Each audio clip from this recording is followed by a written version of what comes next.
With the cost of living soaring, many of us are having to make harder choices on what to spend our money on. So to help us get our heads around these rising costs, financial expert Paul Merriman from Ask Paul is here to help us understand. And indeed, it's not looking good really for the cost of living at the moment. We were talking about in the newspaper headlines, it's dominating what everybody's talking about now. And it's quite the concern.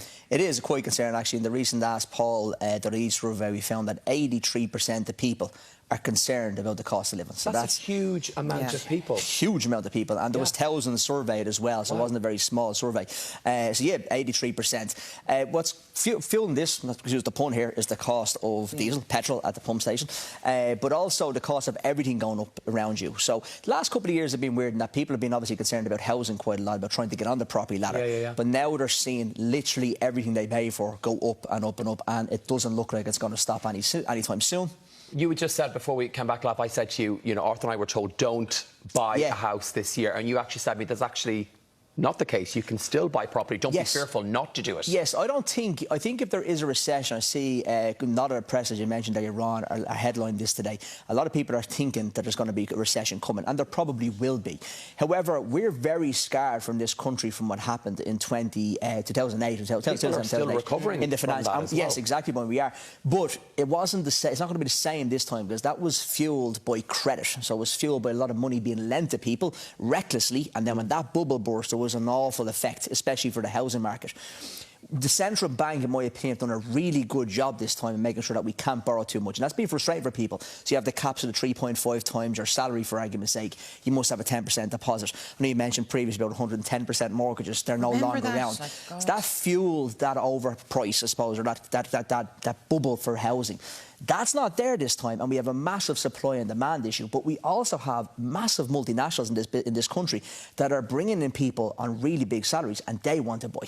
So I think what you're going to see, if a recession does come, unfortunately, as normal, it's going to be people that are really on the bottom of that chain that are going to be affected. We're in trouble, basically. And that's the problem, and really will be. And you're going to see, in my opinion, what's going to happen in this recession is mass immigration, people getting out of the country. And you're seeing most people now between 20 and 25, a lot of people between 20 and 25, when they're finishing their degrees, or finishing college, or even they're getting jobs from school, once they get experience, they're leaving because they can't afford to live here. It's getting ridiculous. And if you're looking at the biggest money worries they have for the future, obviously rent and trying to buy a home is at the top of the list for them. Yeah, actually, and the survey, the one thing they did say though as well is that they're all going to cut socialising. So rent and the mortgage is obviously going to be a big thing for people. We talked about the research showed the top 10 living costs, and the top 5. At number 1, it was rent and mortgage, which you've said. 2 was socialising, 3 transport, 4 electricity, and 5 was food and shop. I was surprised that socialising is above your food shop, your gas, your healthcare, your insurance, childcare, and your phone bill. It's so high up the list. It is, it is. Because that's, to me, the one thing you would remove.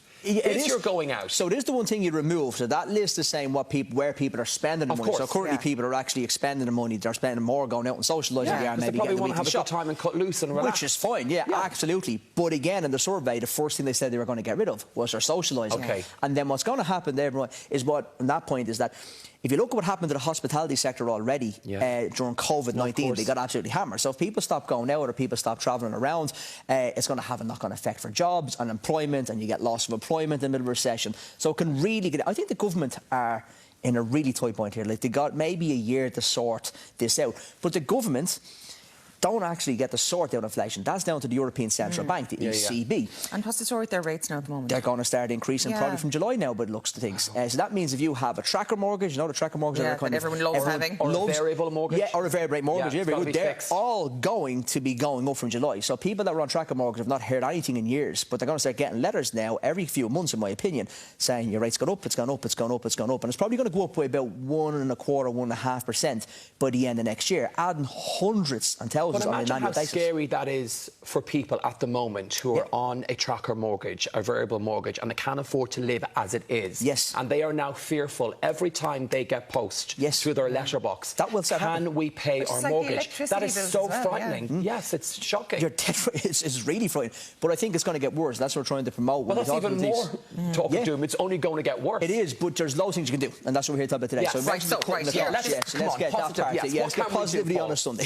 So the first thing you want to do if you have got a mortgage is to try and fix your mortgage for as long as possible. Even if you have a tracker, would you move really it? good See, question. now that's because Really a lot of good people with the Bank of Ireland and with taking on a lot of the old AIB, Ulster Bank. So a lot of people that have a tracker mortgage, the tracker mortgage is dependent on what tracker you got, okay? So you could have a 0.75 tracker, so that's 0.75 above zero, the ECB at the moment. So the ECB goes up by 1%, your tracker goes to 1.75. If you've got a 1.5% tracker, that's an expensive tracker, really expensive. And the ECB goes up by 1%, that becomes 2.5%. So it depends on what tracker you have. So I think if you're in around 0.75 to even 1%, you might be okay for a couple of years.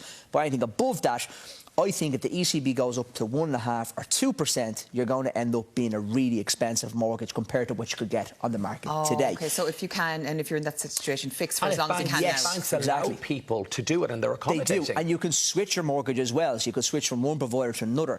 And there's a number of providers out there, like Finance Ireland, for argument's sake, are a really good company now in the marketplace, and they have a really long fixed mortgage over 25 years, where you can fix your mortgage 25 years. That means you're not going to get any of those scary letters points. You're not going to get anything coming in the post at all. So that's a really good option for people. What else can you do? Well, look, it's about cutting your costs as well. And I think I'm not here to tell people to cut back on things or not help people to kind of switch, because I know a government minister got slaughtered for that. But it's the obvious thing to do. So if you have got bills going out on a monthly basis, make sure you sit down, note where they're going, and try and switch them, make sure you're getting all the discounts. So there's a lot of price comparison websites, and everything from car insurance to electricity to energy and everything. So it's just a matter of sitting down and finding the best value for what you have. Budgeting potential. I know it's, that's a big one. The main thing is the first thing actually, you're right, is budgets. You need a personal, but we have a free personal budget template on the Ask Paul Instagram page and on our website. So you can get that for free, put it on your expenses, what's coming into your house, what's going out of your house, first of all.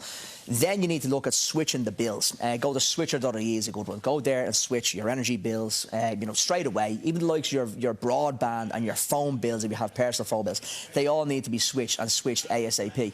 So I can't explain how important that is, because you don't want to be losing money for no reason whatsoever. That's the big thing. And then, if you are in a situation where you think you might be negatively affected by the recession next year or the year after, whenever it comes, you're going to have to start looking after your house now. Get your head out of the sand. Don't wait till next year or the year after. If you have any spare disposable cash, try and put a little bit of a nest egg aside for yourself that you can weather the storm, or don't wait till then to switch your bills. Switch them now so you can try and build up that reserve fund for yourself as quickly as possible. Thank you. That will help. Planning, financial planning. Our heads out of the sand. He was looking at us there. I'm quite the ostrich when it comes to this. Anyway, thank you once again. I'll be talking to you after the show. Now, for more information on all things financial, you can visit askpaul.ie for more.